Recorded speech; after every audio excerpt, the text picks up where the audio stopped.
Hello everyone, this is my PPT presentation. Subject था हमारा paediatric nursing, उसकी unit थी unit 5 nursing management in common childhood disease और उसका टॉपिक था कार्डियोवास्कुलर प्रॉब्लम्स। लास्ट क्लास के अंदर हमने कोरेक्टेशन ऑफ अरोटा, जो कि type of congenital heart defects के दो थे, एसाइनोटिक और साइनोटिक, जिसका लास्ट टाइप था। तो एसाइनोटिक वाला जो पोर्शन था हमारा कंप्लीट हो गया था। आज हम स्टार्ट करेंगे साइनोटिक टाइप्स, और साइनोटिक का सबसे पहला जो टाइप है वो है हमारा TOF। साइनोटिक का जो सबसे पहला टाइप है TOF। साइनोटिक मीन्स क्या था? जिन भी बेबीज़ के अंदर साइनोटिक का सिम्टम्स देखने को मिलेगा या साइनोटिक का सिम्टम या साइन आफ्टर बर्थ हमें देखने को मिलेगा, वो सारे पोर्शन या वो सारी डिजीज़ कंडीशन हम किस में देखेंगे? साइनोटिक टाइप्स के अंदर। तो साइनोटिक का आज हमारा जो फर्स्ट टाइप है वो है TOF, tetralogy of Fallot. TOF, tetralogy of Fallot, जो कि हमारा डिफेक्ट है किसका? साइनोटिक डिफेक्ट है। देखिए, ये जो इसका नाम है इसी में इसका मीनिंग छुपा हुआ है। टेट्रेलॉजी ऑफ फैलोट में जो टेट्रेलॉजी लिख रखा है उसके अंदर एक वर्ड है टेट्रा, और टेट्रा जो है वो रिप्रेजेंट करता है 4 को। किसको रिप्रेजेंट करता है? 4 को। इसका मतलब है इस हार्ट डिफेक्ट के अंदर 4 अलग अलग हार्ट डिफेक्ट अपन को देखने को मिलेंगे। मीन्स जो TOF है वो कॉम्बिनेशन है 4 डिफरेंट टाइप ऑफ डिफेक्ट्स, जिसके अंदर हमें 4 अलग अलग डिफेक्ट्स देखने को मिलेंगे। इसलिए इसका जो नाम है वो है TOF, टेट्रालॉजी ऑफ फैलोट। देखिए, TOF एक अलग चीज़ है और TEF एक अलग चीज़ है। दोनों ही बहुत इंपॉर्टेंट है एग्जाम्स के लिए। TOF हार्ट का डिफेक्ट है और TEF GIT का डिफेक्ट है, जो कि हम आगे पढ़ेंगे। बट अभी के लिए ध्यान रखिए, TOF और TEF बहुत इंपॉर्टेंट है एग्जाम्स के लिए, और जो ये एग्जाम में बहुत बार पूछे भी गए हैं। तो TOF हम आज पढ़ेंगे, टेट्रालॉजी ऑफ फैलोट, जो कि साइनोटिक का एक डिफेक्ट है, जिसके अंदर साइनोटिक का डिफेक्ट का मतलब है कि साइनोसिस कंडीशन हमें देखने को मिलेगी। और टेट्रालॉजी ऑफ फैलोट में टेट्रा का मीन्स है 4, यानी TOF जो है वो 4 अलग अलग डिफेक्ट से मिलकर बना है। अगर हम कहें तो इसमें 4 अलग अलग डिफेक्ट्स हैं, उनका कॉम्बिनेशन है, उससे मिलकर क्या बना है? TOF, tetralogy of Fallot. तो tetralogy of Fallot definition: tetralogy of Fallot is a common congenital defect of heart, cyanotic defect, which occurs due to the developmental abnormality of heart during first 8 week of pregnancy। तो ये सबसे common congenital heart defect है। अगर देखा जाए तो cyanotic जितने भी डिफेक्ट्स हैं उनमें सबसे कॉमन टाइप का साइनोटिक डिफेक्ट कौन सा है? अपना TOF, टेट्रालॉजी ऑफ फैलोट। अगर हम ये देखें कि ये कब डेवलप होता है, तो डेवलपमेंटल अबनॉर्मलिटी की बात करें तो फर्स्ट 8 वीक ऑफ प्रेगनेंसी, जब मदर के फर्स्ट 8 वीक ऑफ प्रेगनेंसी वाला ड्यूरेशन वाला टाइम पीरियड रहता है, उस समय ये बर्थ डिफेक्ट अराइज हो सकता है। बेबी के जो हार्ट की स्ट्रक्चर है वो प्रॉपरली डेवलप नहीं होगी, उसकी एनाटॉमी के अंदर कोई ना कोई डिफेक्ट रह जाएगा, तो उस समय अराइज हो सकता है क्या? अपना TOF, tetralogy of Fallot. Means first starting जो फर्स्ट 8 वीक ऑफ प्रेगनेंसी होते हैं, टोटली अगर हम नॉर्मली वीक्स की बात करें तो 37 वीक्स होते हैं, जिसमें हम बात कर रहे हैं स्टार्टिंग के 8 वीक्स जब हमारा हार्ट डेवलप हो रहा होता है, बच्चे का हार्ट डेवलप हो रहा होता है। अगर वो हार्ट प्रॉपरली डेवलप नहीं हो पाता है तो उसके अंदर TOF वाली कंडीशन देखने को मिल सकती है। Next, tetralogy of Fallot condition includes 4 defects. इसके अंदर कितने? 4 डिफेक्ट्स देखने को मिलते हैं एक साथ, यानी हार्ट के अंदर आपको 4 अलग अलग डिफेक्ट एक साथ देखने को मिलेंगे। Because of tetra represent 4 abnormalities present in the heart at birth, क्योंकि इस वर्ड के अंदर ही है टेट्रालॉजी ऑफ फैलट में जो टेट्रा वर्ड है वो रिप्रेजेंट करता है 4 को, यानी 4 यानी 4 अलग अलग अबनॉर्मलिटीज मिलके उनके कॉम्बिनेशन को मिला के हमारा क्या बनता है TOF, टेट्रालॉजी ऑफ फैलट। अब वो कौन कौन सी अबनॉर्मलिटीज हैं, वो कौन कौन सी 4 अलग अलग कंडीशन हैं वो देखते हैं हम। देखिए टेट्रालॉजी ऑफ फैलट, इसमें हमें 4 कंडीशन देखने को मिलेगी। पहला है पल्मोनरी स्टेनोसिस। पल्मोनरी स्टेनोसिस में जो पल्मोनरी वर्ड है वो हमारा रिप्रेजेंट कर रहा है पल्मोनरी आर्टरी को। जो पल्मोनरी वर्ड है वो हमारा रिप्रेजेंट कर रहा है पल्मोनरी आर्टरी को, और जो स्टेनोसिस वर्ड है उसका मतलब होता है नैरोविंग।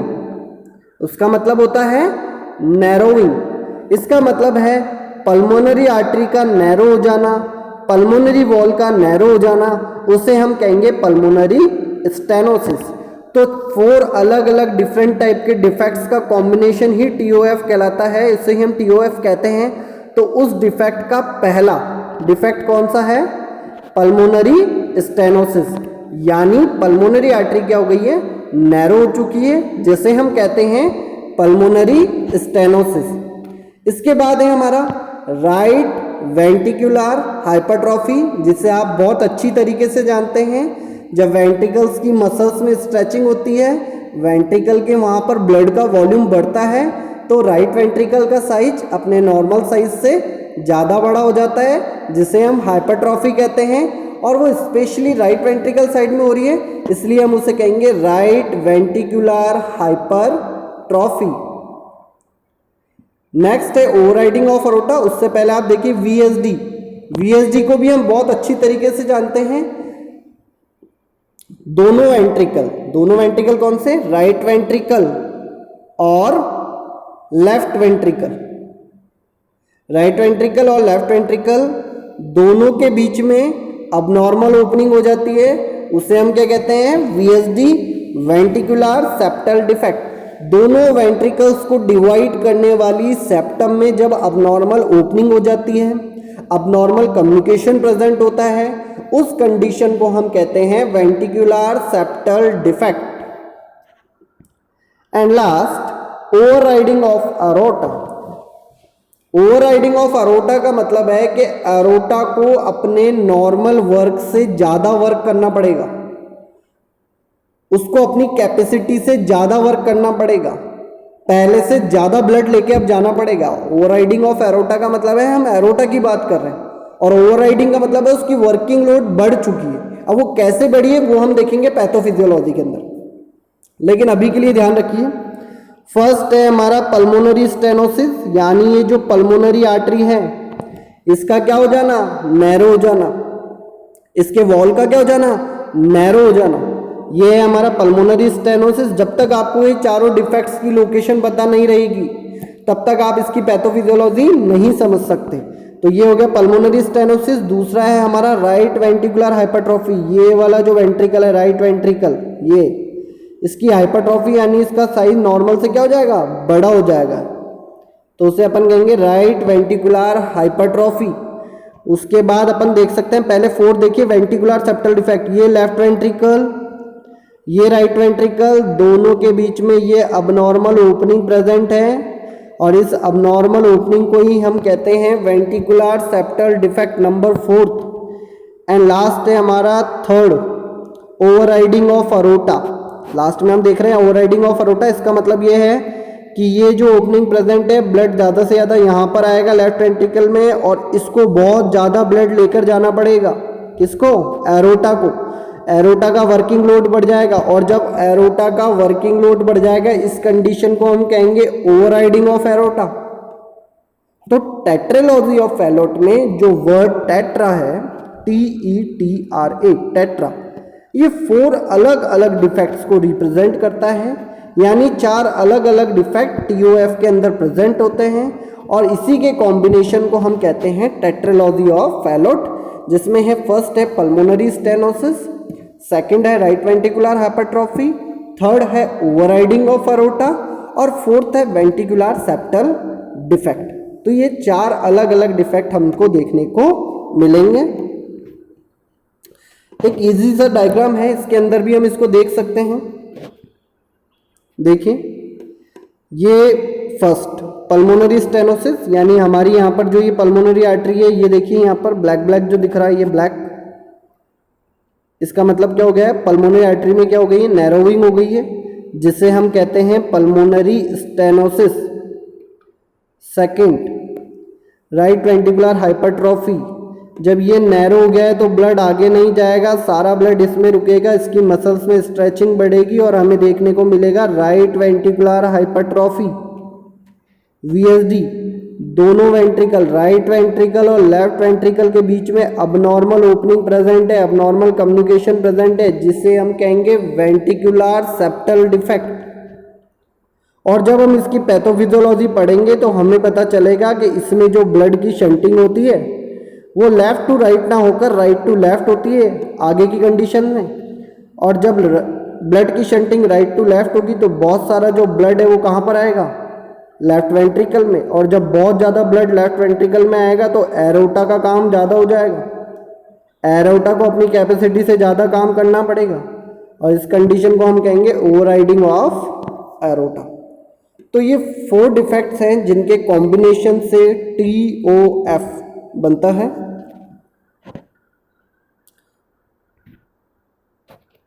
तो the 4 defects are pulmonary stenosis, right ventricular hypertrophy, ventricular septal defect, overriding of aorta. देखिए, सबसे पहला है पल्मोनरी स्टेनोसिस। स्टेनोसिस वर्ड का मतलब क्या है, स्टेनोसिस वर्ड का मतलब है narrowing.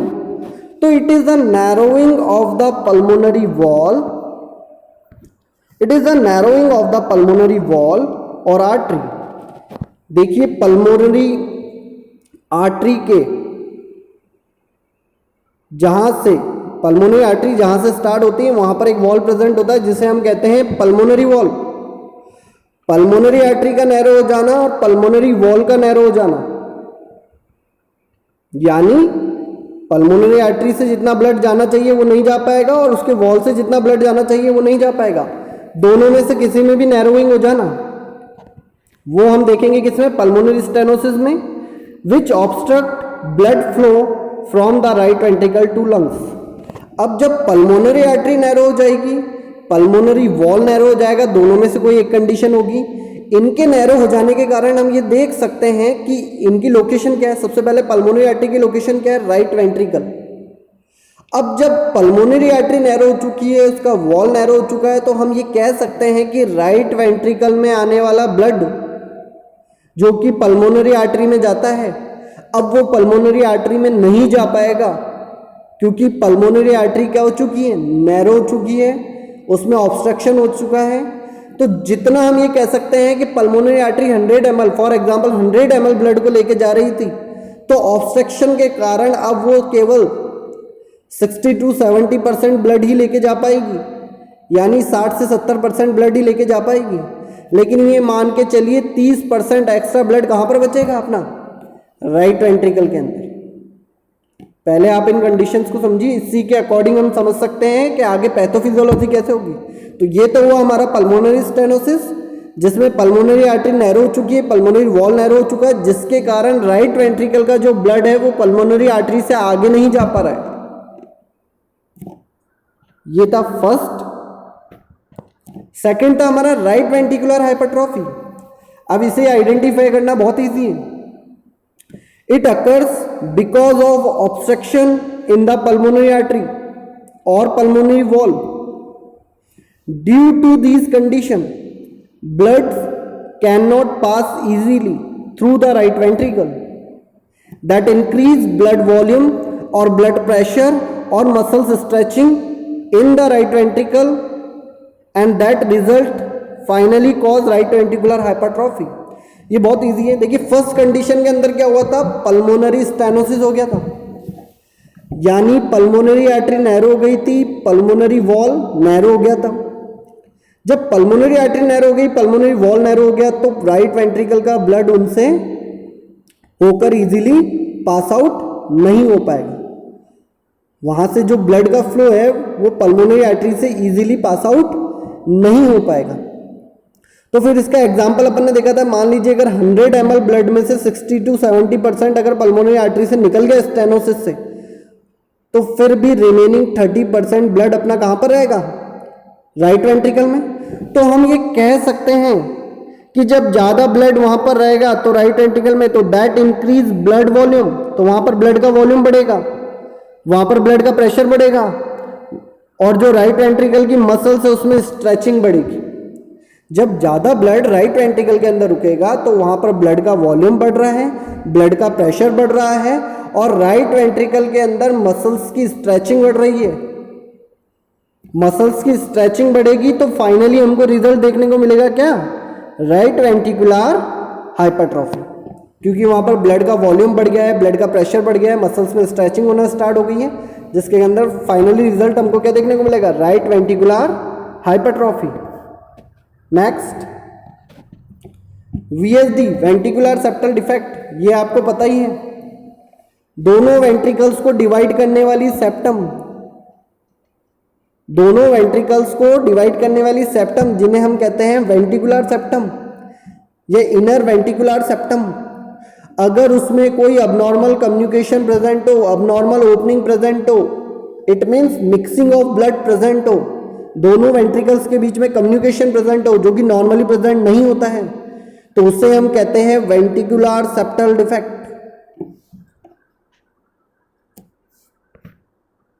And last, overriding of aorta due to pulmonary stenosis or right ventricular hypertrophy, increased pressure in the right side of heart. Due to pulmonary stenosis, right ventricular hypertrophy, increased pressure in the right side of the heart, that cause right to left shunting of blood. Right to left shunting of blood through the VSD increase working load of aorta or blood volume in the left side of heart, that finally cause overriding of aorta. देखिए, first condition थी हमारी pulmonary stenosis, जिसके कारण pulmonary artery में blood नहीं जा पा रहा है, जिसके कारण ज़्यादा से ज़्यादा ब्लड किस में रुक रहा है, राइट वेंट्रिकल में। तो सेकंड कंडीशन हमारी आई थी राइट वेंट्रिकुलर हाइपरट्रॉफी। उसके बाद फिर थर्ड कंडीशन थी हमारी वेंट्रिकुलर सेप्टल डिफेक्ट, और लास्ट जो हमारी कंडीशन है वो है ओवरराइडिंग ऑफ अरोटा। तो जब पल्मोनरी आर्टरी नैरो हो जाएगी, वैसे अगर नॉर्मल सिचुएशन में हम देखें तो हायर प्रेशर कहाँ रहता है, लेफ्ट साइड, लोअर प्रेशर कहाँ रहता है, राइट साइड। अगर वीएसडी प्रेजेंट है तो आप ब्लड की शंटिंग कहाँ से कहाँ बताएंगे, लेफ्ट टू राइट, क्योंकि हायर प्रेशर कहाँ पर है, लेफ्ट साइड, लोअर प्रेशर कहाँ है, राइट साइड। बट जब ये नैरोइंग कंडीशन ज़्यादा हो जाती है, यानी पल्मोनरी आर्टरी नैरो ज़्यादा हो जाती है, इट मीन्स अभी तक तो 60 से 70% ब्लड ले जा रही थी, अब ये केवल 42 या 30 to 40% ले जा रही है, केवल 30 से 40% ब्लड ले जा रही है। यानी ये मान के चलिए कि 60 से 70% ऑफ ब्लड कहाँ पर रहेगा, राइट वेंट्रिकल में रहेगा।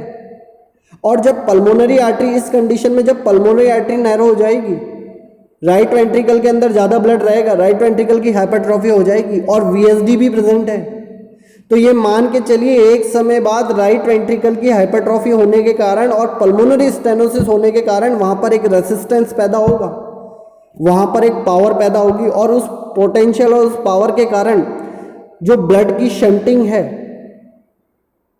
ब्लड की शंटिंग है वो चेंज हो जाएगी, प्रेशर चेंज हो जाएगा। ये मान के चलिए एक समय बाद राइट साइड का प्रेशर लेफ्ट साइड के प्रेशर से बहुत ज़्यादा हो जाएगा, क्योंकि यहाँ पर डिफेक्ट प्रेजेंट है, पल्मोनरी स्टेनोसिस हो रखा है, राइट वेंट्रिकुलर हाइपरट्रॉफी हो रखी है और वीएसडी भी प्रेजेंट है।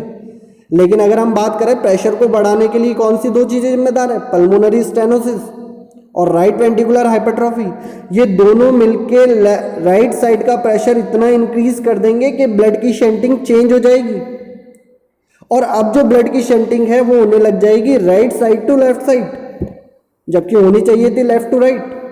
बट डिफेक्ट के कारण ब्लड की शंटिंग चेंज हो जाएगी और वो होगी हमारी राइट टू लेफ्ट। और जब ब्लड की शंटिंग राइट टू लेफ्ट होने लग जाएगी तो ये मान के चलिए ज़्यादा से ज़्यादा ब्लड राइट साइड का VSD के थ्रू यानी वेंट्रिकुलर सेप्टल के डिफेक्ट के थ्रू कहां पर पहुंचेगा?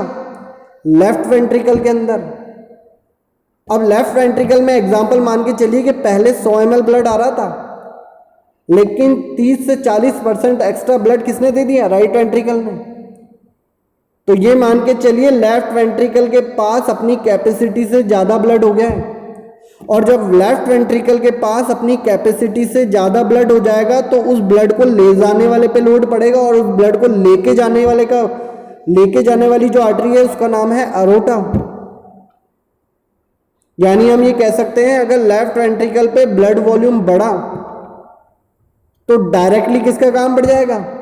एरोटा का। डायरेक्टली किसका काम बढ़ जाएगा? एरोटा का। और जब एरोटा का वर्क बढ़ जाएगा, उसका काम बढ़ जाएगा, उसको ज़्यादा ब्लड लेके जाना पड़ जाएगा, तो उस कंडीशन को हम कहते हैं overriding of aorta. Overriding of aorta. तो ये 4 अलग अलग डिफेक्ट थे जो कि हमें बहुत इंपॉर्टेंट है। Cardiac defect, TOF, tetralogy of Fallot, बहुत बार आपको देखने को मिलेगा, एग्जाम के लिए भी बहुत इंपॉर्टेंट है। जनरली 4 डिफेक्ट हैं इसके अंदर: pulmonary stenosis, right ventricular hypertrophy, ventricular septal defect और ओवरराइडिंग ऑफ अरोटा।